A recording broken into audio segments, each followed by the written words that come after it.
Arkadaşlar merhaba. Bu videoda sizlere Apple iPhone 16 serisinden bahsedeceğim. Benim gibi birçok teknoloji editörü arkadaşım zaten bununla ilgili video hazırladı. Burada biraz teknik detaylara girmişler fazlasıyla ama şimdi özellikle son tüketiciniz yani sizler ben bu telefonu niye alayım diye merak ediyorsunuz. Ben de sizlere bu videoda bunu anlatmak istiyorum. Elimde işte iPhone 11 var, 12 var, 13 var, 14 veyahut da 15 işte hangi serisi varsa ben artık 16'ya geçmeli miyim? Geçersem ne avantajlarım olacak diye merak ediyorsunuz. Ben de sizlere arkadaşlar bunları sırasıyla telefonu A'dan Z'ye anlatacağım ve burada geçip geçmemek artık size kalacak. Şimdi gelelim arkadaşlar. Apple aynı seride devam etti arkadaşlar. Bir tane düz modeli iPhone 16, iPhone 16 Plus, Pro ve Pro Max olacak şekilde 4 farklı bir model tanıttı arkadaşlar. Fiyat olarak bu arada Amerika'da aynı fiyat sisteminden devam ediyor ama ben şu anda ekrana Türkiye'deki fiyatlarını yansıttım. Bildiğiniz 60 bin liradan başlıyor, 120 bine kadar gidiyor arkadaşlar. İşte iPhone 16 Pro Max'in 1 TB'lığı şu anda 120 bin TL falan olması lazım. Eğer ki paranız çoksa gidin 1 TB'lı alın arkadaşlar. Ben bu videonun başına söyleyeyim. Yoksa da burada iyi dinleyin, iyi özetleyin. Ona göre kendi alacağınız cihaza karar verin. Şimdi iPhone 16'da neler gelmiş? Hemen bundan bahsedelim. Öncelikle gelin işlemciden başlayalım arkadaşlar. Apple'ın birkaç seride devam ettiği bir önceki işlemciyi düz baz modeline devam ettiriyordu. Yani atıyorum 13 Pro'nun işlemcisi 14'te var. Tamam o zaman ben gideyim Pro alayım. 3 kameralı yani sonuçta. Niye boş boşuna ben 14 alıyorum? Burada arkadaşlar baz model olan kişilere biraz olsun Apple böyle dışlamış gibi oluyordu. Ve ben bu konuda çok sinirliydim. Bu yüzden de ben 14 veyahut da 15 serisinde bir telefon almadım. İşte burada büyük ihtimalle galiba şikayeti fazla yediler. iPhone 16'da değişikliğe gitmişler arkadaşlar. Normalde mesela 15'in Pro serilerinde bir A17 işlemci, düz 15'te ise A16 işlemci vardı. Burada farklılığa gitmişler arkadaşlar. Şöyle bir şey yapmışlar. Gene iPhone 16'ya bir A18 işlemci getirmişler. iPhone 15'in A16 işlemcisine göre %40 daha güçlü bir işlemci konumlandırılmış. GPU tarafında ise 5 kat daha hızlı bir GPU verilmiş. Pro Max'lerde ise A18 Pro isminde daha güçlü bir işlemci konumlandırmış. Yani burada diyor ki daha yüksek bir işlemciye, daha güçlü bir telefona ihtiyacınız varsa Pro Max alın. Daha normal standartta benim yine size sunacağım en yüksek teknolojiyi destekleyen işlemcimi istiyorsanız 16 Plus tercih edin. Bu arada telefonların hepsinde standart olarak 8 GB RAM gelmiş. Bu da RAM konusunda gerçekten zaten Apple için yeterli bir seviye olduğunu sizlere söyleyebilirim. GPU konusunda gerçekten daha güçlü bir GPU konulmuş. Oyun oynayanlar için zaten Ray Tracing teknolojisi gelmişti. Daha akıcı ve daha FPS'li oyun oynama şansı sunabiliyor sizlere. Bu da artık bence Apple'ın oyun severler için işte biliyorsunuz normalde böyle farklı gaming telefonlar alırlar oyuncular. Burada Apple bence oyuncu kitlesini de kendine çekmeye çalışmış. Bu konuda da bence başarılı olabileceğini düşünüyorum. Batarya kısmında ise zaten tüm modellerinde bir önceki seriye göre artışa gitmiş. Bu konuda zaten sıkıntı yok. Benim en çok hoşuma giden özelliği ise artık bir watt gücü artımına gitmiş. Yani normalde biliyorsunuz standart şarjları 20 watt bunların. Kablosuzda ise 15 watt. Kablolu da 40 watt'a kadar şarj desteği sunabiliyor iPhone 16 serisi. Kablosuz MagSafe'de 25 watt. Standart normal diğer markaların kablosuz şarj aletlerinde ise gene 15 watt'tan devam ediyor. Yani ne oluyor arkadaşlar? 40 watt şarj kablosu sayesinde bataryanızı çok daha hızlı bir şekilde doldurabileceksiniz. Ekran kısmında ise daha büyük değişiklikler olmuş arkadaşlar. Ceramic Shield denilen bir malzeme kullanıyorlardı. Bu malzemeyi de güncellemişler. Hatta bu malzeme arkadaşlar uzay ve havacılık sektöründe kullanılan dayanıklı bir malzeme. Burada arkadaşlar artık telefonlarınız yani iPhone 16 serisi Ceramic Shield malzemeyle korunaklı olduğu için bir önceki serilere göre 2 kat daha dayanıklı olduğunu Apple özellikle belirtmiş. Özellikle arkadaşlar bu Ceramic Shield'ın ısı dağıtma özelliği sayesinde oyun oynayanlar için mesela telefonda biliyorsunuz belli bir bölge fazlasıyla ısındığı için genellikle zaten bu işlemci olur. Bu da ne oluyor arkadaşlar? Oyun performansını düşürüyordu. Isıyı dağıtabiliyor ve daha yüksek bir oyun performansı sunabiliyor. Dediğim gibi bakın biraz önceki bahsettiğim oyuncu özellikleri ekran kısmında da devam ediyor. Yani dediğim gibi gerçekten Apple oyunculara gözü dikmiş gibi. Standart seride maalesef 60 Hz bir ekran var arkadaşlar. Bunda yani 16 serisinde maalesef ki 60 Hz'den daha yüksek bir şey beklerdik ama bunun için daha yüksek bir tazeleme oranı istiyorsanız Pro Max serilerine bakmanız gerekiyor. Ekran boyutlarında değişiklikler var. 16 aynı gelmiş arkadaşlar. Gene 6.1 inç boyutuna gelmiş. Plus modeli ise 6.7 inç boyutunda gelmiş. Pro modeli ise 6.3 inçe çıkarılmış. Pro Max modeli ise 6.9 inç ile gerçekten bayağı bir büyütülmüş ama yanlardaki çerçeve oranları azaltıldığı için ekran çerçeve oranı gerçekten bayağı başarılı tutulmuş bu telefonda. Neredeyse böyle özellikle Pro ve Pro Max serilerinde çok ince kenarları elinize aldığınızda göreceksiniz. Bu arada arkadaşlar 16 ve 16 Plus serisi 5 farklı renkte satışa sunulacak ve renkleri konusunda benim bu zamana kadar beğendiğim en güzel kombinasyon 16 serisinde yapılmış. Görselini de buraya koyuyorum. Gerçekten farklı çok tatlı renk kombinasyonları var.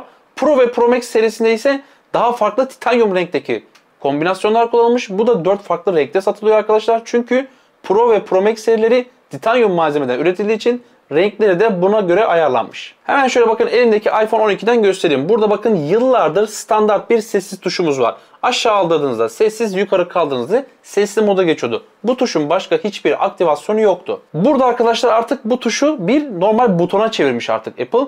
Daha doğrusu böyle kestirme tuşu diyebiliriz veyahut da denetim masası butonu da diyebilirsiniz arkadaşlar. Peki biz bu butonda neler yapabileceğiz? Kameraya geçiş yapabileceksiniz. Sesli notlara geçiş yapabileceksiniz. Gene telefonunuzu sessiz alabileceksiniz. El fenerine geçiş yapabileceksiniz. Birçok farklı, ben sırayla size listesini yazacağım. Bu fonksiyonları direkt bu tuş üzerinden yapabiliyorsunuz. Zaten altta gene aynı şekilde sesi arttırıp azaltma tuşları aktif bir şekilde devam ediyor. Gel gelelim en büyük değişikliklerden biri ise kamera butonu. Kamera butonu arkadaşlar artık iPhone 16 ile beraber tekrar hayatımıza geri döndü. Eskiden biliyorsunuz iPhone 16'larda neydi? Kameranızı şöyle kaydırdınız. Direkt otomatik olarak bakın kameraya geçerdi. Burada arkadaşlar artık telefonunuzun bu standart çalıştırma tuşunun altına bir tane de kamera butonu geldi ama çok farklı bir buton arkadaşlar. Yani öyle eski deklanşör butonlarıyla karıştırmayın. Bilirsiniz çok eski telefonlarda gene deklanşör butonu vardı. Direkt basardınız fotoğrafınızı çekerdi. Bunda ise böyle değil arkadaşlar. Bu butonun çok farklı yetenekleri var. Özellikle de benim gibi profesyonel içerik üretenler için gerçekten bulunmaz bir nimet olmuş arkadaşlar. Pro ve Pro Max serilerinde 3 kamerasıyla beraber arkadaşlar daha böyle farklı özellikler sunabiliyor sizlere. Bu kamera butonundan en basitinden mesela kristal netliğinde ses kaydı alabiliyorsunuz. Bunu isterseniz mesela bu tuş üzerinden standart ayarda mı ses kaydı yapsın, stüdyo ayarında mı ses kaydı yapsın, farklı farklı seçenekler sunabiliyor sizlere. Ardından isterseniz hemen bir dijital zoom yapabilirsiniz. Alan derinliğini ayarlayabilirsiniz. Pozlama ayarları da yapabilirsiniz. Profesyonel içerik üreticileri bu tuşa bayılacağına eminim. Birçok videomda mesela ben evet şu anda bir standart kamera kullanıyorum ama diğer yakın plan çekimlerimi her zaman ben Apple iPhone'umla yapıyorum. İnanın ki beni bak iPhone 12 olmasına rağmen hala beni aratmıyor. Bazen böyle acaba kamerada mı çekseydim diye üzülmüyorum. Her ne oluyordu? Mesela bunda Android'deki gibi bir pro ayarı yapabildiğim direkt kendi kamera menüsü yoktu. Paralı olarak satın aldığım uygulama sayesinde yapabiliyordum. Ne oldu? iPhone 16 serisinde arkadaşlar bunları artık bu pozlama tuşu sayesinde ya da deklanşör tuşu ne derseniz bu tuş sayesinde sizlere çok daha profesyonel ince ayarlar yapmanızı sağlayabiliyor. Kameradan devam edecek olursak arkadaşlar iPhone 13 serisiyle beraber bir çapraz kamera dizaynıyla geliyordu. Zaten Pro ve Pro Max'lerde 3 kamera tasarımı olduğu için onlar V şeklinde dediğimiz bir tasarımdan devam ediyorlardı. 13, 14 ve 15 serisi çapraz olarak, mesela 12'de dikeydi. iPhone 16 ile beraber tekrar Apple özüne geri döndü ve dikey kamera tasarımına tekrardan dönüş yaptı. Kamera konusunda ana kamerası 48 megapiksellik f1.6 diyaframa sahip ve yapay zeka destekli muazzam bir kamerası var zaten. Fotoğraflar konusunda sizlere çok kaliteli ve yapay zeka asistanı desteğiyle beraber harika fotoğraflar çıkarabiliyor. Video kısmında ise 4K 60 FPS video çekebiliyor zaten arkadaşlar.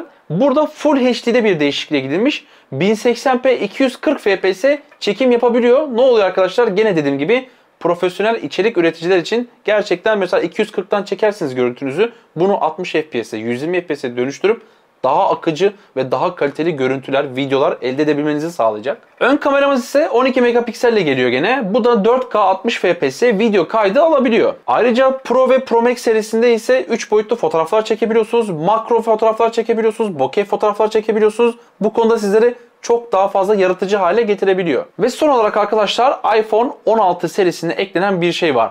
Apple Intelligence. Bu arkadaşlar Apple'ın bir yapay zeka aracı. OpenAI destekli arkadaşlar bir yapay zeka aracı olduğunu sizlere söylemem gerekiyor. Bununla beraber ben artık önümüzde çok farklı bir dünya görüyorum. En azından Apple kullananlar için söyleyeyim sizlere. Hemen baştan söylüyorum arkadaşlar. Bu servisi kullanmak için ücretsiz bir şekilde Apple iPhone 15 Pro, Pro Max veya iPhone 16 serisi bir telefonunuz olması gerekiyor. Yani A17 ve A18, A18 Pro işlemciler destekliyor arkadaşlar. Bir önceki sürümdeki cihazlarımız için şu anda bu kullanılmıyor. Şu anda araştırdığıma göre ve Apple tarafından gelen duyumlara göre bir önceki seri cihazlar için de muhakkak ücretli bir şekilde bu servisi sunacağını düşünüyorum. Peki bu Apple Intelligence'da neler yapacağız biz? En basitinden arkadaşlar merak ettiğiniz bir nesneyi, aslında bu var ama Intelligence bunu size çok daha hızlı ve dünyanın neresine giderseniz gidin veya bir nesneyi merak ettiniz. Kameradan okutuyorsunuz direkt mesela Apple Intelligence'a, size onun ne olduğunu, nerede olduğunu, nasıl olduğunu hemen yapay zeka aracıyla beraber size tüm listesini sunuyor arkadaşlar. Diğer bir özelliği, telefonunda şu anda görüştüğünüz kişi bir yabancı, başka dil konuşuyor. Intelligence sayesinde bunu direkt olarak konuştuğunuz dile çevirisini yapabiliyor. Günlük olarak sizin maillerinizi okuyabiliyor. Öncelik sırasına göre maillerinizi sıralayabiliyor. Ve ayrıca arkadaşlar maillerinize böyle bildiğiniz hani hitabet konusunda kesinlikle şaşma yok. Bey, hanımefendi tarzında cevaplar da verebiliyor. Gerçekten sürekli olarak mesela telefondan mailleşen iş dünyasındaki insanların bu özelliklerden, nimetlerden faydalanmasıyla yararlanacağını düşünüyorum. O yüzden eğer ki bütün gün mesela elinizde telefonla mailleşmeniz gerekiyor, mailinizi kontrol etmeniz gerekiyorsa iPhone 16 serisi bir telefon almanızı kesinlikle ve kesinlikle öneriyorum. Maalesef bu servisi kullanmak için telefonunuzun ABD İngilizcesinde olması gerekiyor. Yani en azından bu yıl arkadaşlar. Özellikle konumu Amerika ve dili de ABD İngilizcesi olarak seçmeniz gerekiyor. Önümüzdeki seneden itibaren de tüm dilleri destekleyeceğini Apple açıkladı. Şimdi gelelim arkadaşlar fiyatlar konusundaki yorumlarıma. Şimdi iPhone 16, 16 Plus, 16 Pro ve 16 Pro Max dedik. Şimdi ben 128 GB mı almalıyım, 1 TB mı almalıyım? Ben mesela 128 ya da 256 GB'lık bir telefon alma taraftarıyım. Neden? Çünkü iCloud servisi var. 200 GB iCloud servisi şu anda 79.90, aslında 34.90 ama Apple sağ olsun orada güzel bir zam yaptı. Ama gene de yıllık baza aldığınız zaman 1 TB'lık modeli 120 bin lira. Onun yerine bir iCloud alırım ben. O yüzden sizlere önerim 128 aslında biraz aşağıda kalıyor. Bence hangi modeli alırsanız alın 256 GB'lık modelini almanız size fazlasıyla yetecektir. Ha tabii ki de profesyonel bir içerik üreticisiniz. Sürekli her şeyinizi telefonunuzda hafızalayacaksanız, depolayacaksanız da 512 tercih edebilirsiniz. Şu anda iPhone 16 ve 16 Plus, bakın Apple'ın kendi store'una giriyorum. Fiyat listesini zaten vermiştim sizlere. 64.999 TL'den gelecekler. Plus modeli de aynı şekilde 73.999 TL'ye satılacak arkadaşlar. Bu 128 GB'lık versiyonu. Eğer ki Pro veya da Pro Max almak istiyorsanız da Pro'nun şu anda en uygun fiyatı 83.000 TL. Pro Max'in ise 100.000 TL. Yani bir Pro Max almak için arkadaşlar 3 haneli rakama çıkacaksınız. Bunu baştan söyleyeyim sizlere. En çok satılacak olan modellerinden biri olduğunu düşündüğüm iPhone 16 Pro'nun 256 GB'lık modeli ise 87.999 TL arkadaşlar. Maalesef ki fiyatlar biraz açıkçası 14-15 serisine göre daha da arttı maalesef. Vergi oranı çok fazla arttı. Tabii ki de dolar kuru da artıyor burada. Amerika'da hala 799 dolara satılan iPhone 16 serisi başlangıç fiyatı. Bizde her sene 15 mesela 43-44 bin liralardan girmişti. Maalesef 16'nın fiyatlarını görüyorsunuz. Gün geçtikçe, modeller arttıkça da Apple'ın fiyatları gene artacağını düşünüyorum. Bu arada bu fiyatlar açıklandı ama Apple muhakkak ki açıkladıktan bir 1-2 hafta sonra zam yapmayı ihmal etmez. Eğer ki alacaksanız bir ön sipariş veyahut da ön kayıt imkanınız varsa yapmanızı tavsiye ederim. Çünkü en kısa zamanda, yani en kötü ihtimalle bir ay içerisinde Apple ikinci bir zam getireceğini düşünüyorum. Bu arada arkadaşlar bu videonun sonuna da ekleyeyim. Bence iPhone 16 Plus serisi çok gereksiz bir telefon. Yani iPhone 16 zaten ekran boyutu olarak sizlere yetecek bir telefon. Ben kendi yorumumu söylüyorum. Bu sizlere kalmış tabii ki de. Ben alacak olsam ya iPhone 16 alırım ya da iPhone 16 Pro alırım. Ama Pro Max'e 100 bin lira vermem. Burada tabii ki de son karar size kalmış. Evet arkadaşlar, bu videonun sonuna geldik. Bana destek vermek için videomu beğenip kanalıma abone olmayı unutmayın. Kendinize iyi bakın. Görüşmek üzere.